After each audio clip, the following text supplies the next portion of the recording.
Hello students. जनसंचार माध्यमों से आप पूर्व में परिचित हो चुके हैं।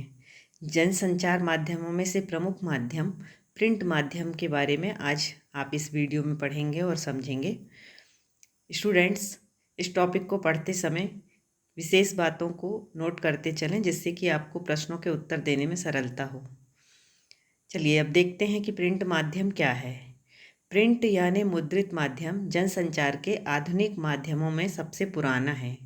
असल में आधुनिक युग की शुरुआत ही मुद्रण यानी छपाई के आविष्कार से हुई।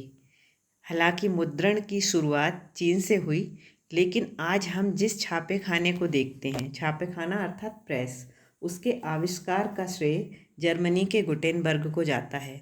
छापा खाना यानी प्रेस के आविष्कार ने दुनिया की तस्वीर बदल दी। यूरोप में पुनर्जागरण रेनेसां की शुरुआत में छापे खाने की अहम भूमिका थी। भारत में पहला छापा खाना सन 1556 में गोवा में खुला। इसे मिशनरियों ने धर्म प्रचार की पुस्तकें छापने के लिए खोला था। तब से लेकर अब तक मुद्रण तकनीक में काफ़ी बदलाव आया है और मुद्रित माध्यमों का व्यापक विस्तार हुआ है। स्टूडेंट्स, एक प्रमुख मुद्रित माध्यम को हम और आप सभी जानते हैं, वह है समाचार पत्र या न्यूज़पेपर। तो आइए स्टूडेंट्स, प्रिंट या मुद्रित माध्यमों की विशेषताओं को देखें। प्रिंट माध्यमों के वर्ग में अखबारों, पत्रिकाओं, पुस्तकों आदि को शामिल किया जाता है। हमारे दैनिक जीवन में इनका विशेष महत्व है। प्रिंट माध्यमों की कुछ विशेषताएं इस प्रकार हैं। प्रिंट माध्यमों के छपे शब्दों में स्थायित्व होता है, अर्थात वे स्थायी होते हैं। हम उन्हें अपनी रुचि और इच्छा के अनुसार धीरे धीरे या तेजी से पढ़ सकते हैं।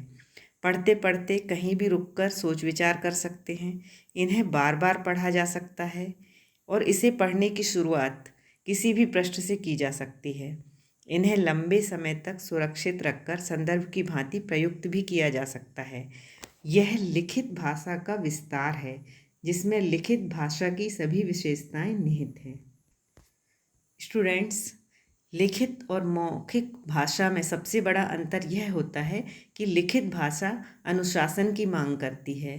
लिखने में भाषा, व्याकरण, वर्तनी और शब्दों के उपयुक्त इस्तेमाल का ध्यान रखना पड़ता है। इसके अलावा उसे एक प्रचलित भाषा में लिखना पड़ता है ताकि अधिक से अधिक लोग उसे समझ पाएं। मुद्रित माध्यमों की अन्य विशेषता यह है कि यह चिंतन, विचार और विश्लेषण का माध्यम है। इस माध्यम से आप गंभीर और गूढ़ बातें लिख सकते हैं, क्योंकि पाठक के पास न सिर्फ उसे पढ़ने, समझने और सोचने का समय होता है, बल्कि उसकी योग्यता भी होती है। असल में मुद्रित माध्यमों का पाठक वही हो सकता है जो साक्षर अर्थात पढ़ा लिखा हो और जिसने औपचारिक या अनौपचारिक शिक्षा के जरिए एक विशेष स्तर की योग्यता भी हासिल की हो। स्टूडेंट्स, इन कुछ विशेषताओं के साथ साथ प्रिंट माध्यमों की कुछ कमियां या सीमाएं भी हैं। वे इस प्रकार हैं। प्रिंट माध्यम निरक्षरों के लिए, अर्थात जो पढ़े लिखे नहीं हैं, उनके लिए किसी काम का नहीं है।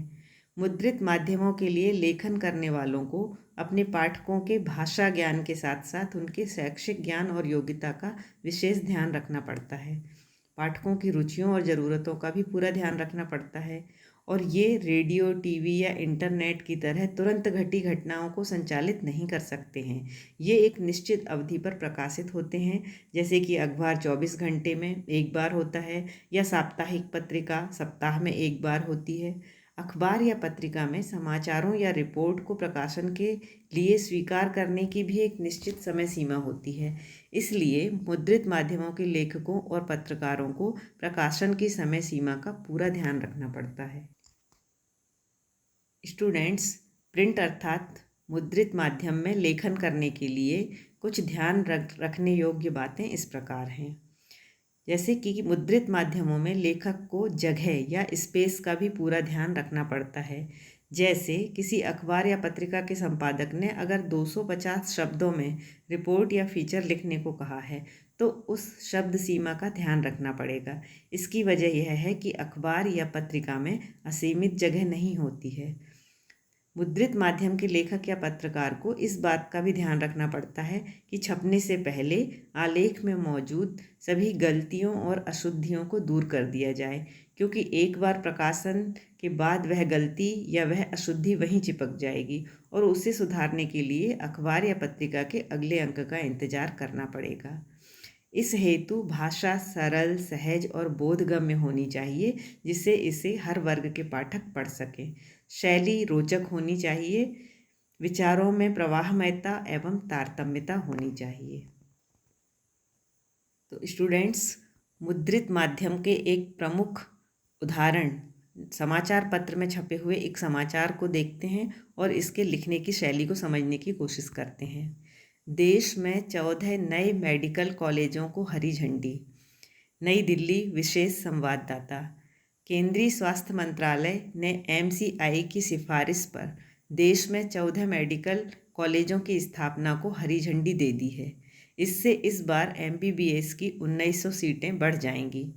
इसके अलावा 6 कॉलेजों को पहली बार सीटें बढ़ाने की अनुमति दी गई है। इससे 290 एमबीबीएस सीटें बढ़ेंगी। केंद्रीय स्वास्थ्य मंत्रालय के अनुसार जिन 14 नए कॉलेजों को मंजूरी दी गई है, उनमें से 3 कॉलेज उत्तर प्रदेश के हैं। इनमें से सहारनपुर में शेख उल हिंद मौलाना हसन मेडिकल कॉलेज इसी सत्र से शुरू होगा। पहले साल इसमें एमबीबीएस की 100 सीटें होंगी। यह सरकारी कॉलेज होगा। 2 अन्य कॉलेज निजी होंगे। सीतापुर में Hind institute of medical sciences में 150 सीटें और वाराणसी में heritage institute of medical sciences में 150 सीटें होंगी। यूपी में इससे एमबीबीएस में 400 सीटें बढ़ी हैं। 16 जून 2015 हिंदुस्तान से साभार। तो स्टूडेंट्स, इस प्रकार आज के वीडियो में आपने प्रिंट माध्यम को अच्छे से पढ़ा और समझा। आशा है कि यह वीडियो आपको पसंद आया होगा। धन्यवाद।